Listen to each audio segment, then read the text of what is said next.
Hi, welcome. In this video, I'd like to take a few minutes to discuss the scripting of getting a dog to pace the dog owner to really come into the follower script, so that if you're stopping and slowing down, the dog is totally pacing you and going into the sit position by default. The dog is not continuing to move forward and move ahead of you. And that's one of the really big things, even with service dog training.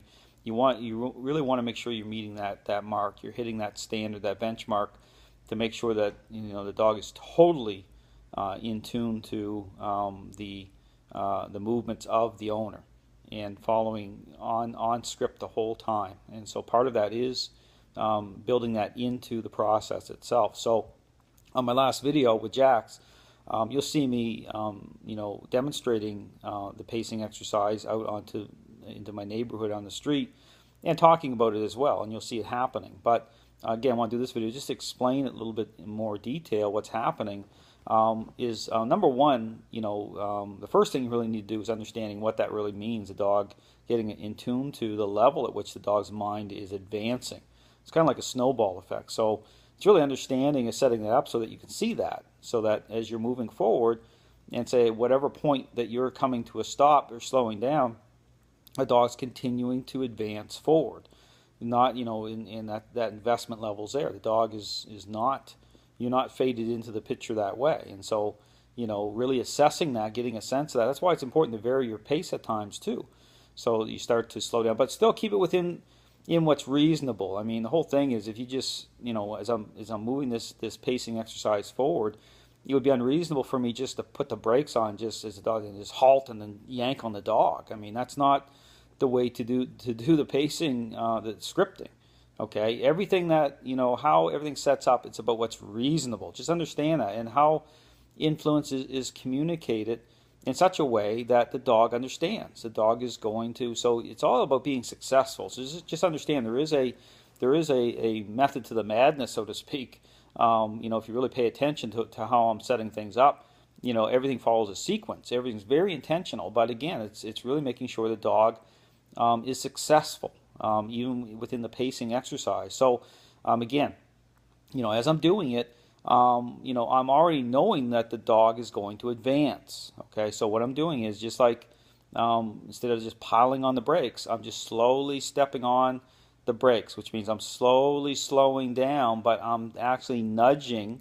Okay, I'm actually communicating with the dog at the same time. So there's multitasking there. So your hand needs to be moving, but it needs to be peaking too. It needs to be moving. The influence levels have to adjust. They have to speak language to the dog as you're slowing down. Sometimes the nudging may have to, go a little bit higher to get the dog back, especially when you first start, because the dog is going to be, pushing against that, challenging that a little bit, saying, hey, what's Dale doing here?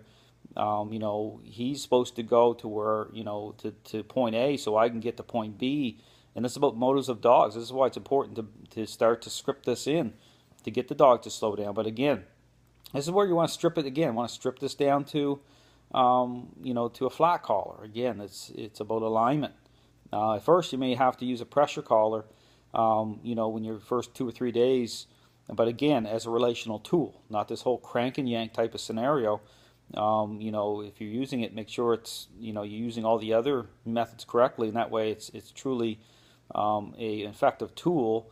And it's still staying within the parameters of what's reasonable, a reasonable amount of influence, but it's just a little sharper communication with the dog.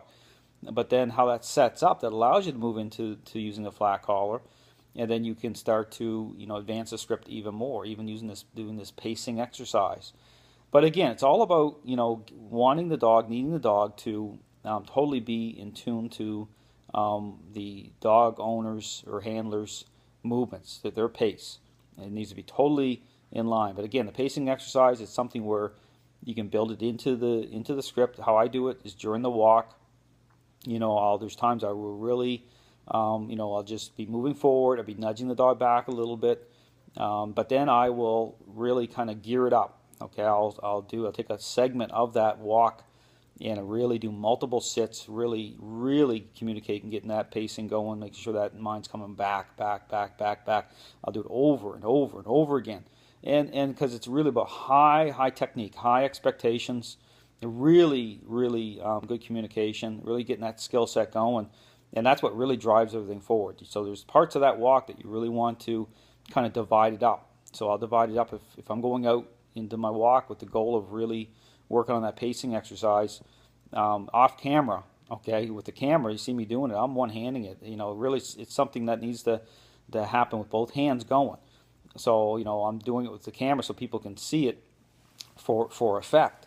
But for doing the actual getting that high skill set, you really need to get both hands going. But anyway, it's a very effective thing to do. It's something you want to work on, the pacing exercise, especially for a service dog standard. You really need to build that in so that dog is totally in tune to the dog owner's movements. Thanks for watching.